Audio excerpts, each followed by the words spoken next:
Any questions, Vivian? Yes, if you'd like to ask Luang Por a question, could you please use the raise hand button? Or you can type your question into the chat channel and I'll invite you to speak or read your question. And if you could keep your questions to the Dhamma practice, we'd be very grateful. Thank you. So, Barton, you have a question.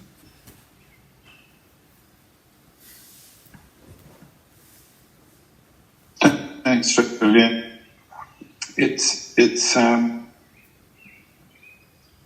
relation, Bhante, to what you were just speaking about. I feel like, for us to feel things and explore the feelings, in our, at least for myself, in our society, it's very difficult to talk about feelings with people unless we're already quite close to those people. And that seems to foster a difficulty for a lot of people, including myself, in then examining my own feelings, because it's like a valve. You shut off. I shouldn't speak about this. It's especially if it's what has the connotation as negative. If somebody is angry or sad, we're basically told to repress that a lot of the time, especially in public settings. And then it makes it, as I say, I feel it makes it harder for us to express that internally and to consider and contemplate per the Brahmaviharas.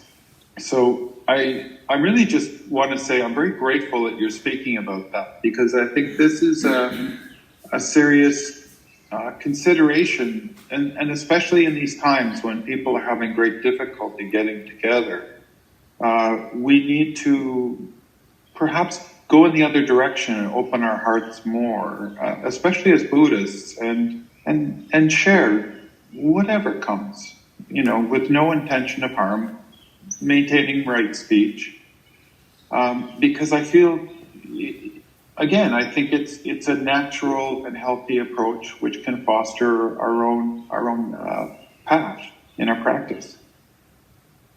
Yeah, thanks for that. I don't have a question. But thanks for the encouragement, Barton. Well, I just want to say thank you. Thank you so much. Okay.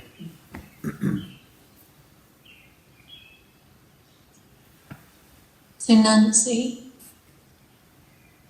Good evening, everyone. Thank you, Luang Por. Hi, Nancy. My question is about love and heartbreak. And for our friends here tonight who aren't aware of the situation in Canada where the remains of over 200 children have been found buried in a residential school within the last week, which is only the tip of what's estimated as 15,000 children kidnapped and killed in the name of religion, in the name of love. And I think as the country, we have this collective heartbreak. The thought process as Canadians is that we've been very a nation of justice and equality, of acceptance and inclusion. And, then this kind of rips open that perceived collective consciousness of a country. And the heart, well, for me anyway, the heart feels like it's breaking. And it seems like there's many layers of this heartbreak that are perhaps layers of love. Yet it's really, I find so difficult to offer unconditional love to all of those involved. I'm feeling such love and sorrow for these children and their families. And yet it's hard to feel the forgiveness and love for those who perpetuated. And yet it's all part of this vast realm of unconditional love that is the basis of all life, and which you've so beautifully expressed as being this essence of existence, this pure love that, as you mentioned, is not, it's a little beyond the metta. It's deep and vast and all-encompassing, but I guess my question is, how do we reconcile this sorrowful heartbreak and love all those that are involved in these situations that bring about such sorrow and heartbreak? Well, there's a huge abstract there of all the people that were killed and all the people that perpetuated that. But what you can, and there's an idealism that unconditional love is somehow focused on many, many people. But unconditional love could also be just right here now, whatever sorrow you feel, or whatever hatred you feel, or whatever horror you feel, whatever you feel, you allow the heart to feel it, and then if you hate someone, fine, you allow the heart to feel that. So it's not about forgiveness, because that becomes an ideal. I mean, forgiveness comes or whatever, but that becomes an ideal, which then you take it into thinking. But if you feel horror at what has happened, which we all have, how could they do that? How could people do that? And then you go to the heart with that. Then you're practicing love. It's not an idea anymore. And you go to the deep heartbreak or the hatred or the, and you just stay there and you just stay there and you just stay there. And then whatever interactions, if you whatever happens, you stay there. And that's the best you can do. But I think the heartbreak's very important because that's compassion and anger at whatever, and now you're not perpetuating the anger or the heartbreak, but you're allowing the heart to actually feel it and be open to it, and trust in that rather than trusting that you can't figure this out. I mean, it's so huge and confusing, and religion did it, like you say, and so on. So if you try to go that route, I mean, that route has to be done by legal process and the justice system. That's important, yes. And if you are a part of that, that's important. If you can help, that's important. So those kind of practical things. But as you and I, as contemplatives, living in this sorrowful world, it's not about like loving everyone. That's abstract. It's more about love being here now and abiding as love with whatever comes and goes. With whatever comes and goes. And that's doable. That's definitely doable. And you see, if you take it to thought, what can you do with that? And we have to take it to thought. We have to, we have to have judgments and we have to process this as a society, as a culture. But how do you then enter into these things, even if you are a legal person or you're native or whatever? It seems to me it has to be through the heart, and that's not condoning. That's not being passive. It's not a position or like a social position you're taking. It's more the place you're going to respond from, even if your reaction is very, very negative. Does that make sense? Yes, it seems like it's this underlying foundation of essence of love that's always there, and like you said, no matter what you think, it's that's above it, in the sense that when you go deep down in, that's the only reality for now is the love, and however it's expressed, like you said, through heartbreak, through compassion, exactly, through sorrow or grief. Yeah, thank you. And idealism, the idealism that unconditional love means you like everyone all the time. That's not what it's about. That's a thought. This isn't a thought.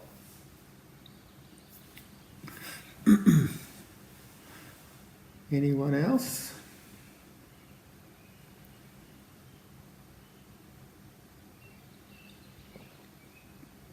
Colleen.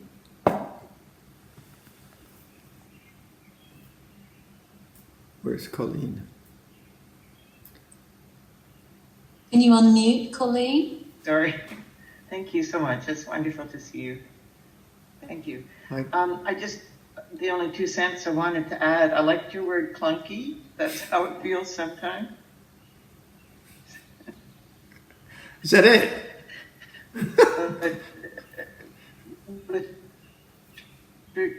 regard to what has happened and been revealed in the news, and kind of Canada's George Floyd moment, one of the things that has helped me get close is, I think, what you're talking about, which is just acknowledgement at the heart. Acknowledge at the heart rather than just in the head. Mm-hmm. So we went to well, it doesn't matter. I could give you an example of how it worked, but you know how it works. But somehow that word acknowledgement has been built into reconciliation and the process of coming to awareness, because it's really pushed down a lot by any number of things. But the word acknowledgement, I resonated when you said about abiding as the heart. Yeah. So thank you. Okay, Colleen.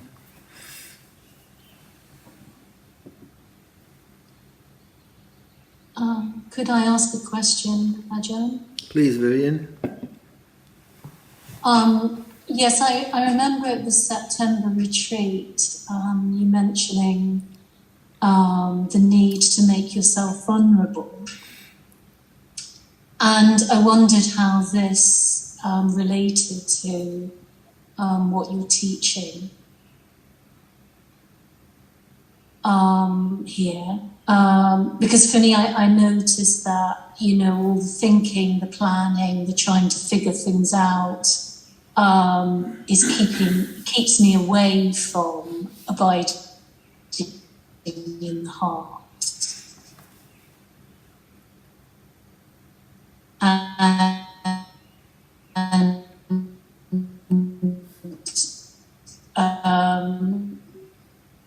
abiding, and I just wondered if that was the sense of vulnerability that you might have been talking about.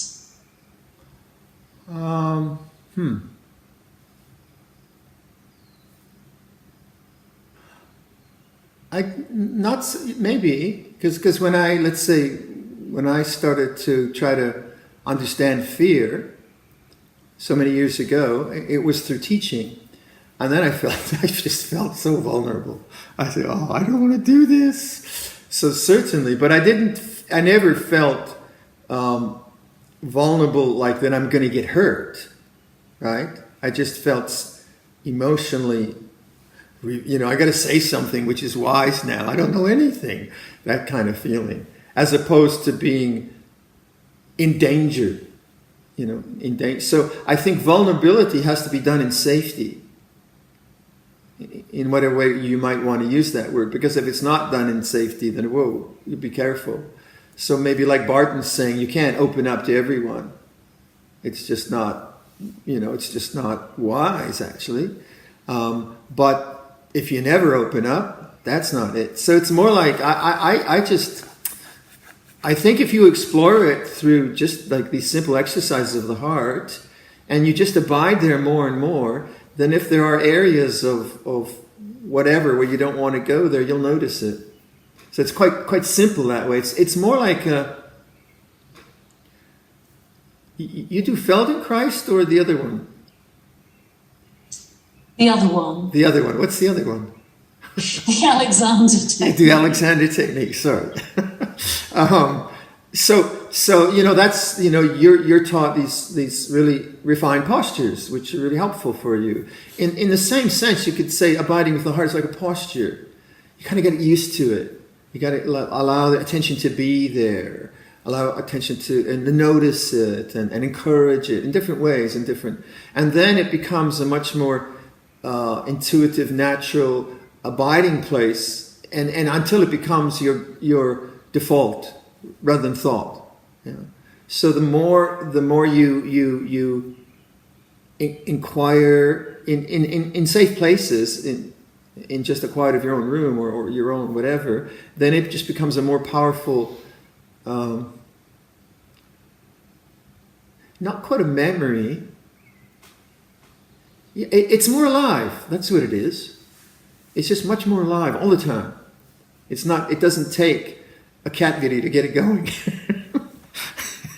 It's just, it's just like very alive all the time because it's been encouraged and it's been valued and thought has got a bit demoted. Thoughts are, yeah, I hear you, but I'm going to go to the heart right now. So that, thought is no longer general, it's a sergeant major kind of thing. But it's not thrown out. It's not thrown out totally. Does that make sense? Yes, thank you. Then do it a lot, basically. Do it a lot. Okay. Jean, I think Jean has a question. Hi, Luang Por. Hi, Jean. How's California? It's beautiful. It's not burning yet, but Okay. it will. All right. Yeah. I don't know if I really have a question, but apropos of some of the things that people have been talking about, I hadn't been aware of the revelations in Canada, but I'm finding that actually backing off of reading the news and reading very judiciously, so allowing things in but not overwhelming myself,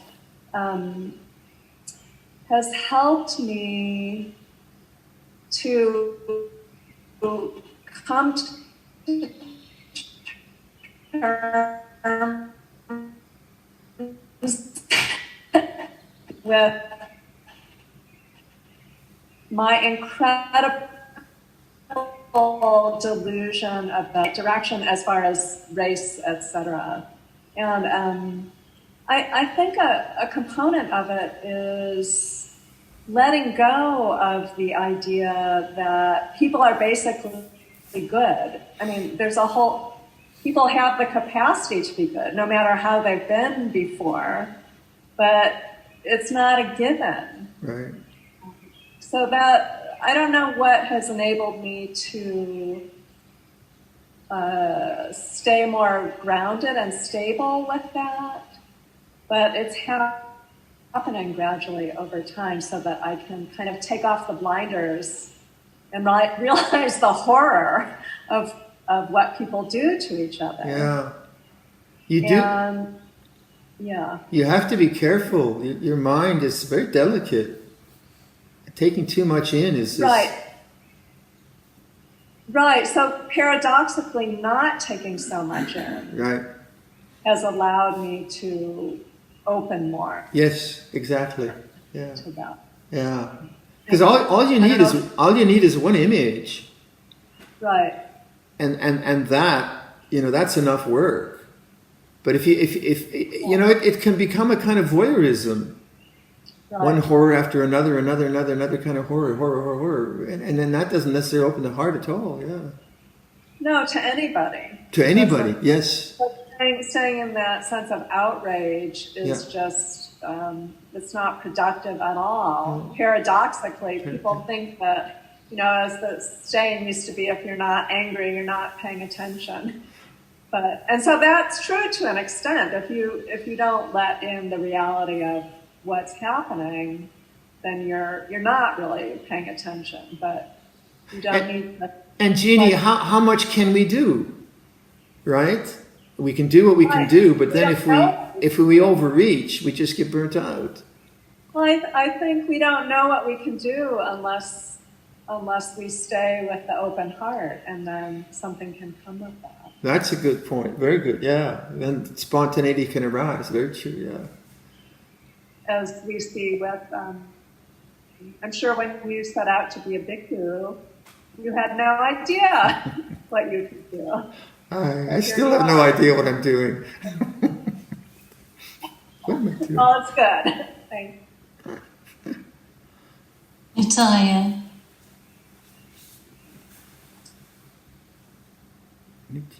Hi, Nitya. How are you?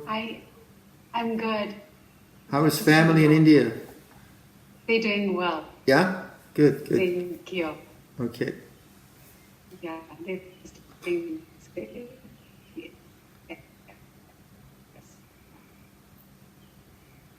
I have a question about instances in which women and girls become pregnant when they are not ready to become pregnant. You're asking a monk? I am asking a monk, yes, who else can answer these ethical questions? All right, here we go. And then they come to take a decision of not going through with a childbirth and therefore they break the first precept. And it's not, and these decisions are taken for several reasons. Some are obvious trauma or danger to the life in the case of young girls, minor girls. So in such instances, when they take the decision, it's largely to save to spare suffering to themselves or to somebody near them. What is the karmic consequences of that act of breaking the first precept? Well, the karmic result right then is they're suffering like heck, and we need to support them. I don't know about future, right? But I know they need tremendous amount of love, because that's such a horrible, horrible thing to go through. So whatever decision a person makes, it's not really up to me, but it's up to me to just love them, right? Not judge them, and just help them through that horrible situation. But I would never advise anyone around these things, because it's not my decision, not for me to say. And we don't really have a kind of papal encyclical about that, right? All we know is it's horrible. It's a horrible thing to have to go through, and life is valuable. So I would just like as much love as you can get to the person and help them through, and if they feel guilt or whatever, just, okay, do your best and that kind of thing. Because those kinds of speculative questions, then they can, lead to a lot of judgments and that.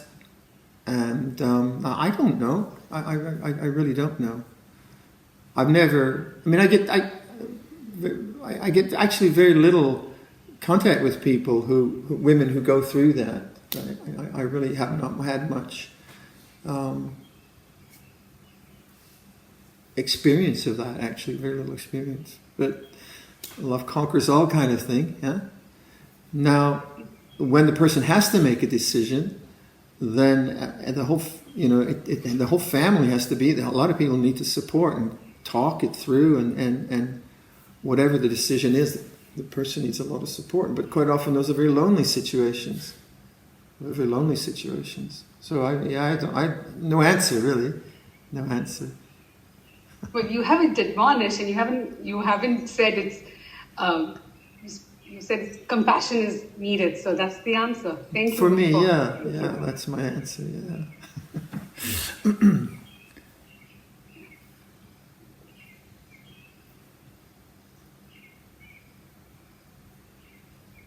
Anyone else?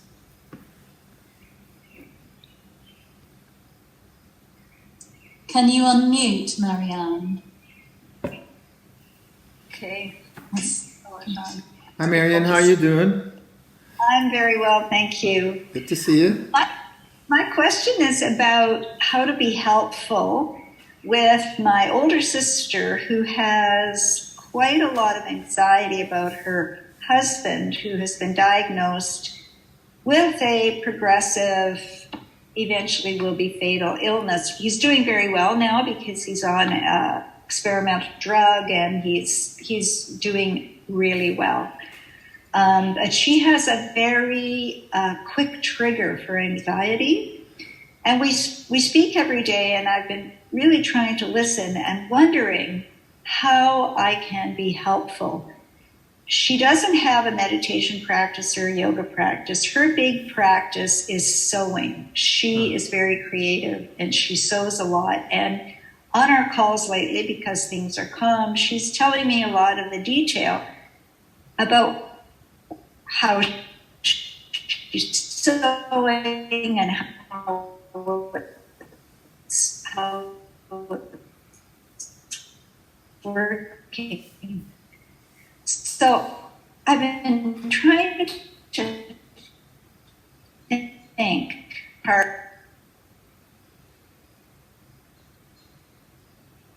You broke up a bit there, but I'll give it a go. Well, you just think about your sister's feeling anxious. You talk with her, and you bring her away from the anxiety by bringing something happy, talking about something happy, right? So that's huge. Listening and then, trying to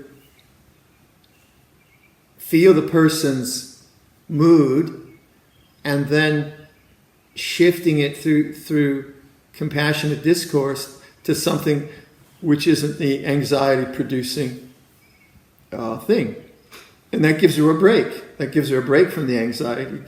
And then hopefully, when the anxiety comes up, she has a bit more mindfulness, because now it's not a constant thing. There is another mood that was there too, interest in something that she loves to do. So that's the compassion of talking and listening. That's very, very good. But then in terms of the awakening to the anxiety, the best thing would be body awareness. In whatever way she might be able to do that. And I don't know. Because body awareness is where you can process anxiety. Like if she's really talking about, let's say there's some anxiety around a diagnosis which just came out yesterday, and she phones you up, and then it's gonna do this and it's gonna do that. Yeah, that's horrible. Yeah, that must make does that make your body tense? You kind of inquire with her. That must make the heart. Did you get really tight in the chest? Does that ever happen when this? So you don't dismiss the anxiety by saying don't worry, which is horrible, but you actually you make her conscious of anxiety as a physical phenomenon. And you guide her through body meditation, basically. And say, well, does your breathing get really tense? You sound tense. How about your breath? How does that feel? You know what I do with anxiety? I kind of just try to breathe deeply. And I find that really, really helpful. That kind of coaching, right? And mentoring and coaxing. But that's done in kind of real time according to her response to you. Right? If she's responding well, you take that track. If not, you wait for your chance, and then you take another track. And it's like, I don't know, playing baseball, I guess. I don't know what it is, but as long as you're in tune with the person, rather than trying to fix their problem. If you're trying to fix their problem, then you're in thought. You're not with the heart. If you're in tune with the person, you just kind of, I lost it all here. I just lost my screen, folks, so I'll be right back. Oh, there we go. Recording in progress. Okay. I just lost my screen, but I'm back. I went full. Hold on, everyone. Hold on. There we go. I'm back. I'm sure you missed me, but where am I? There I am. Sorry, I think we've lost the. Ajahn, if you could just unmute. I see that you're... Oh, right. I'm good now. Okay. Good. Okay. We're on? Yeah? Good.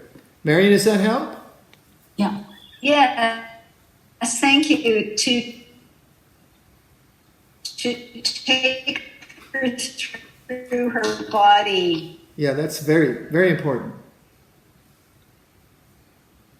Situation just I'll try that. That's helpful. Thank you very much. So Corinne and William have a question for you, Ajahn. Hi, Corinne. Hi, Ajahn. You been well? William was. I'm good. Thank you. Yeah. William has a question first. Go ahead, William. Okay. Can you hear me, Ajahn? I can, William. Please go ahead. Knowing I am a spiritual being living a human experience, I tend to have better mental and spiritual well-being when I'm more in touch with my spiritual self, such as responding from the heart through compassion, rather than responding through my ego self or analytical thought, so to speak. I'd like to touch upon thoughts try to take, because I know I can control my thoughts or at least steer my thoughts to something else in the present. So my question is, do you have any tips into steering your thoughts back to the present moment before they take you on a roller coaster ride, so to speak? Well, sometimes you just have to enjoy the ride for a while, because it's going to happen, right? So don't make it too hard on yourself. But every now and then, you'll notice you're on the roller coaster, right? And then you say to yourself, wow, this is what it's like being on a roller coaster. Then you're awake. If you try to get rid of the roller coaster, you fall off.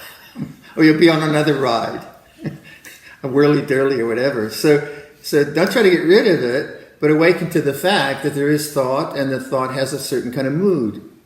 So the mood of the mind is very important. So then when you recognize that this roller coaster ride feels like anxiety, and you just say that, wow, this is a roller coaster ride of anxiety, then you've got distance on the mood as well as the thinking. And that makes you more mindful of the thinking process.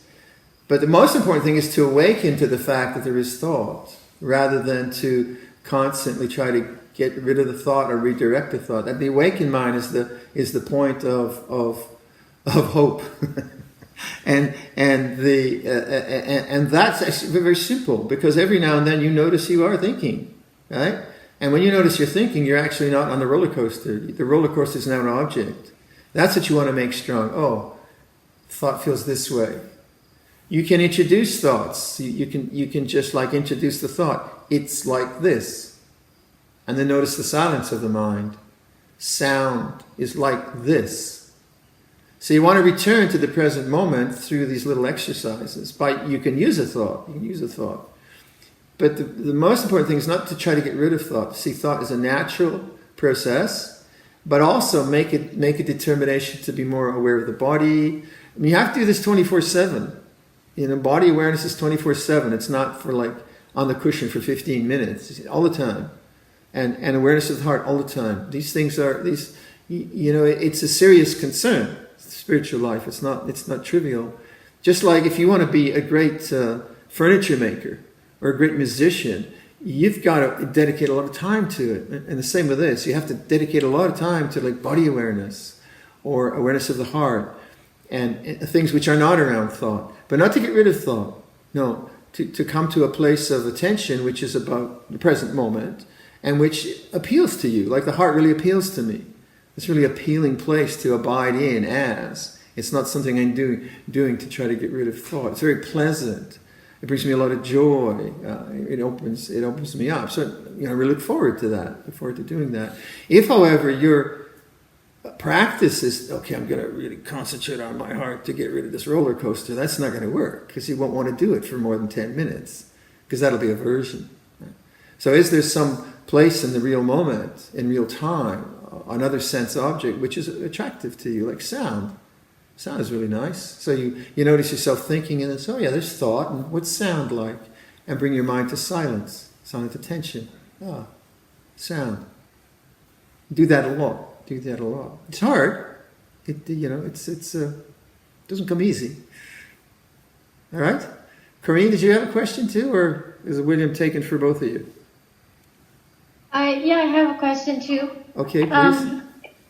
Seems kind of related to William's. Just when you're saying about being with the heart, and I found that really helpful. But like sometimes you sit down for your meditation and like you set your alarm for whatever, 20 minutes, whatever. And the heart is like in a turmoil, right? And your stomach's in knots and you be with the body. But then, you always say, watch it in the body, be in the body, and then watch it, and then watch it go, right? Change, right? Ideally, but not to want it to go, right? Because that's aversion, right? But then what if in the 20 minutes you're sitting and it doesn't go? So it's still as strong as, and I'm just wondering what you advise in that case. You just get up and go, or you try to stay with it, but then you're craving it to go, right? So I just wondered what you have. Yeah, good question. You can be too willful, or you can be a wimp. Those are two extremes. So you don't want to wimp out just because it hurts, but you don't want to be willfully just hanging in there. I've suffered from that too. Not the wimpy part, more the willful part. Okay, like, are you? Just try something. Sit for another 20 minutes. What's the result? Right? Or do walking meditation for 20 minutes, or the lying meditation. Just try. Okay, this feels hopeless, and I'll do it for another 20 minutes. Try that for a week. And then do the other. Just feel hopeless and have some ice cream. And then see what happens with that. What does that feel like? And seriously, then okay. And then sit after the ice cream. Maybe. I don't know. What does that feel like? So, you're not just sort of blindly, I just have to fight Mara and, beat Mara down, and I have to be determined. That's usually just a sort of idealized willpower, right? And do something pleasant. Like a cat. I think you like cat videos, right? I like cat videos and real cats too. Okay, there you go. You're one of those. Yeah. That's allowed. So, okay, just do that. Sit through hell for 20 minutes. Put on a cat video. Maybe that feels the heart. And then sit for 20 minutes. What's the result there? I don't know. At least you've experimented, and said, oh, actually, I'll just watch cat videos all night. Maybe you'll do that. But then also you have to look at, okay, where's the churning coming from? Where in daily life is there a reactivity that creates this churning and that? Where can I be with the heart when it gets, triggered? That would be obviously very, very, very important. So the kind of daily life practice. But, there's no one answer to these things, but there is the willingness to experiment and try. Okay, I'll do it. I'll stick with it for another hour or half an hour or whatever. No, I'll walk away and then come back again. Okay? Good luck. Okay, yeah, thanks. How are you doing, Ajahn? I'm fine, but I think my friends are falling asleep. So maybe we should cash in our chips, huh? Or you got one more? Any more questions? Well, there are a couple more. Would you like to take one more or? Two more. Is that all right? Two more. Okay, good. Two more. So I got approval. Okay. Jim, please unmute. Okay. Hi, Ajahn. Can you hear me? Hi, Jim. How you been? Very well. How about yourself? I'm a happy guy. Well, good. It's quite extraordinary that you're raising this topic for your Dhamma talk this evening, because it's been on my mind for the last couple of weeks. And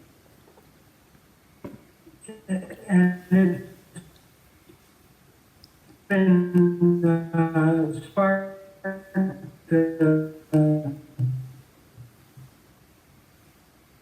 in part by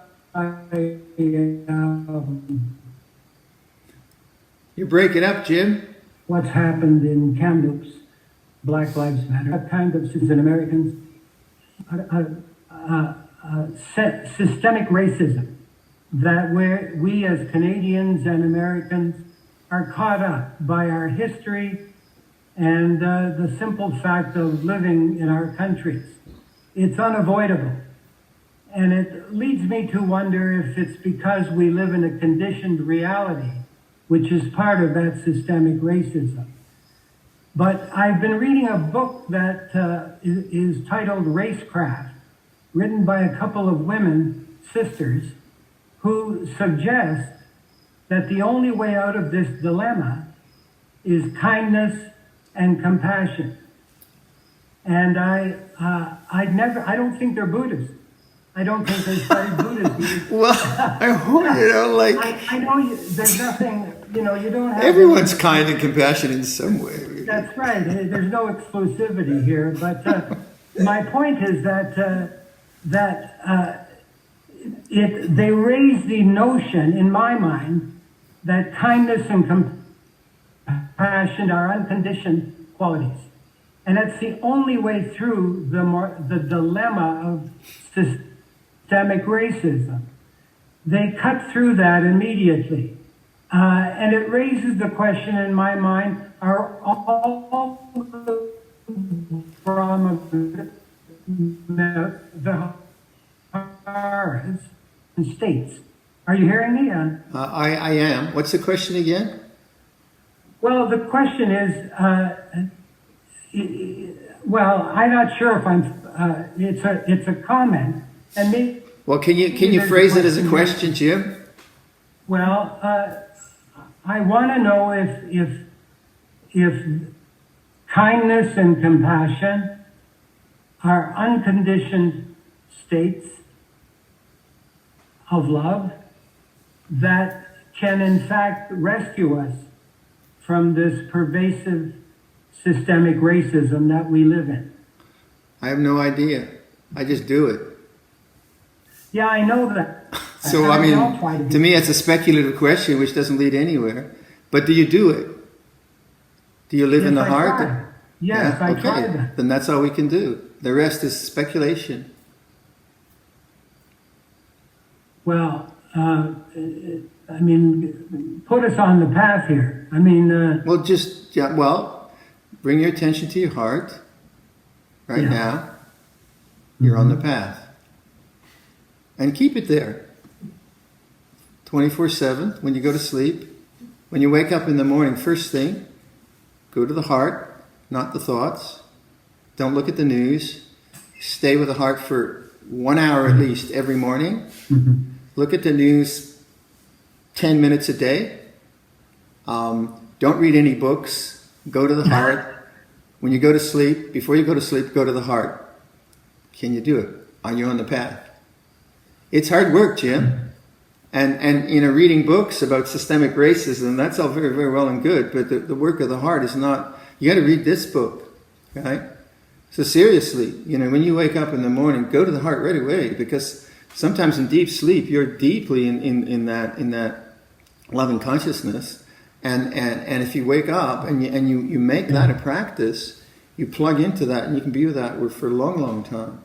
So then it's not just a kind of, I did pancakes and I did metta for breakfast kind of thing.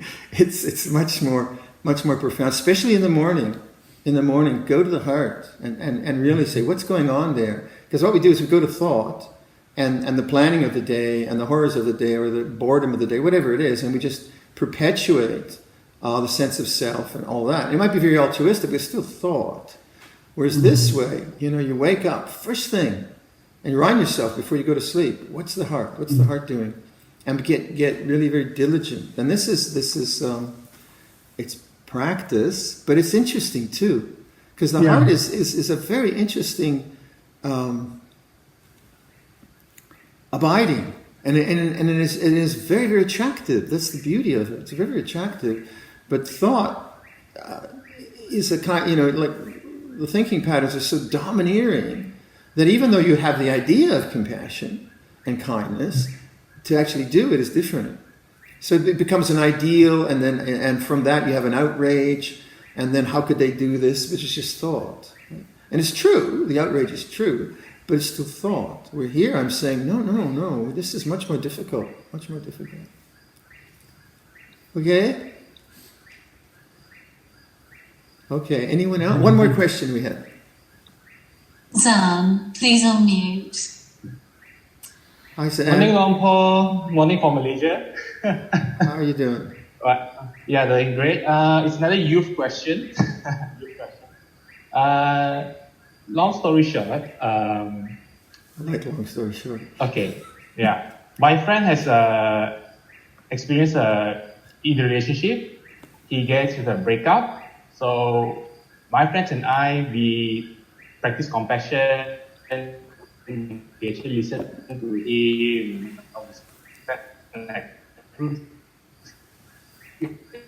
Hours, just to make him feel better.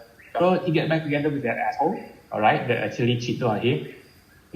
And we are very, our friends are very unhappy. We're like, he cheated on you, that Well, what's your it will question? happen again. What's your question, Zan? The question, okay, my question should be, is it wise to extend compassion? Because my friend actually wanted to, the friend who has break up, he wants us to actually spend time with him to listen to his unhappiness and grievous unhappiness because he broke up. So the question is, should you listen to him, or what's the It question? seems like a vicious cycle. Yeah. Is it wise to extend compassion to my friend? Because when he broke up once, You don't extend compassion. You live in compassion. I don't withdraw it from anyone. I'm not going to give you any. And no, I'll give you £4. It's not. It doesn't work that way.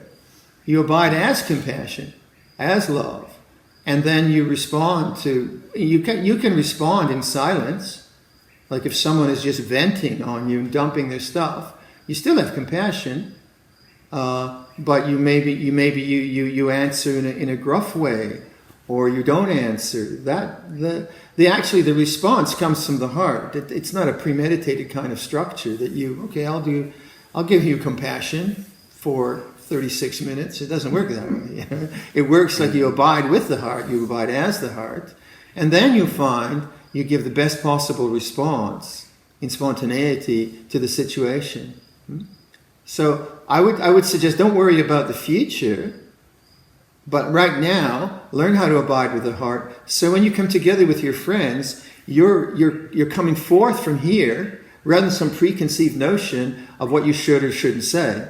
And then you'll find if the person's just in a vicious cycle of venting and blaming, something strong can come out of you. Say, will you stop doing that? You're just self-indulgent. And that can be compassionate because you realize the person's just lost, right? Or it can be, I don't want to hear this anymore. Or it can be, oh, tell me more, right?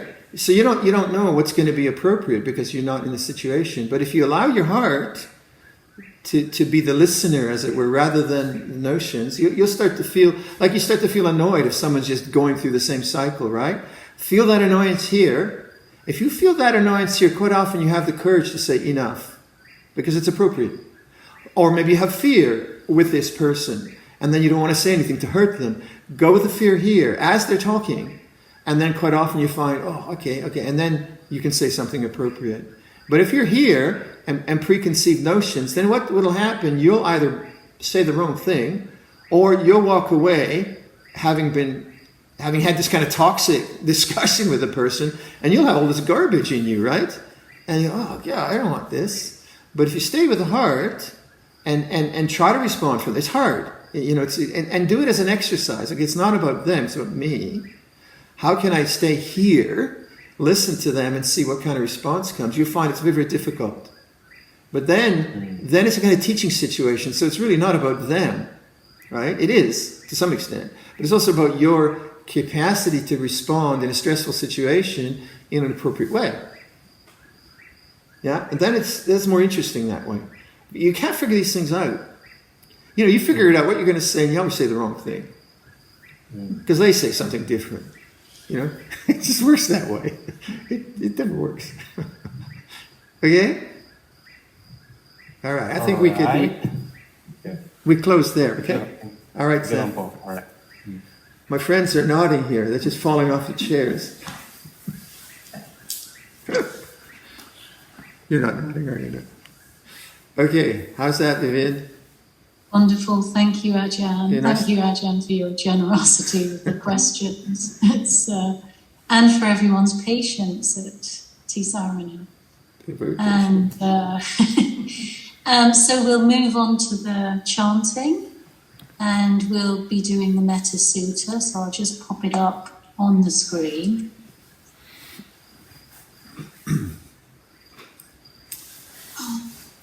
This is what should be done by one who is skilled in goodness and who knows the path of peace. Let them be able and upright, straightforward and gentle in speech, humble and not conceited, contented and easily satisfied, unburdened with duties, and frugal in their ways, peaceful and calm, and wise and skillful, not proud and demanding in nature. Let them not do the slightest thing that the wise would later reprove, wishing in gladness and in safety. May all beings be at ease, whatever living beings there may be,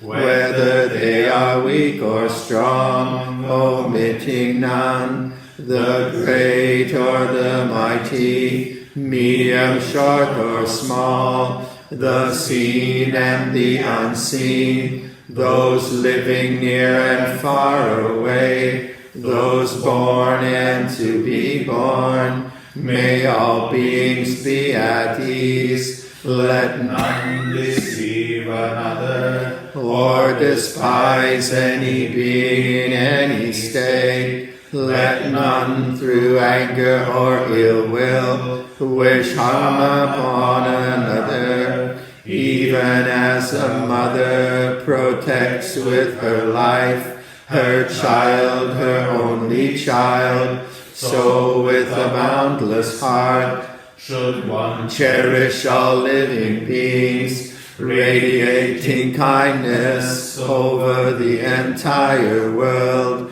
spreading upwards to the skies and downwards to the depths, outwards and unbounded, freed from hatred and ill will, whether standing or walking, seated or lying down, free from drowsiness. One should sustain this recollection. This is said to be the sublime abiding, by not holding to fixed views, the pure-hearted one, having clarity of vision, being freed from all sense desires, is not born again into this world. Okay, everyone. See you next time. Ciao. Thank you so much, Ajahn, for your time this evening, and we wish you all very well, and the community at Tisarana, and hope to see you soon. And we'd like to end by paying our respects by bowing 3 times.